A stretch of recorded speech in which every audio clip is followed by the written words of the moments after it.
আসসালামু আলাইকুম। দেখেন আপনারা, বাংলাদেশের একটি বিশাল বড় একটি তেলবাহী শিপের জাহাজের ইঞ্জিন। আমরা এই ইঞ্জিনের নিচের যে চেম্বার নতুন বসাবো, তার জন্য আমরা চেম্বারের খেদা মেজারমেন্ট ও সিন্টারিং করে নিচ্ছি।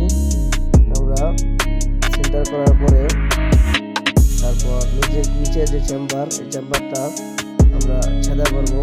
দেখেন জাহাজটা বিশাল বড়। এই লাস্ট পর্যায়ে আমরা সেন্টারিং করতে করতে একবার লাস্টের শেষের দিকে বসি। আমরা এখন ইঞ্জিনটা নিচে নামাবো। তারপরে দেখেন আমি উপরে যাবো। উপরে অনেক সুন্দর একটি ওয়েদার, এত সুন্দর একটা প্লেস,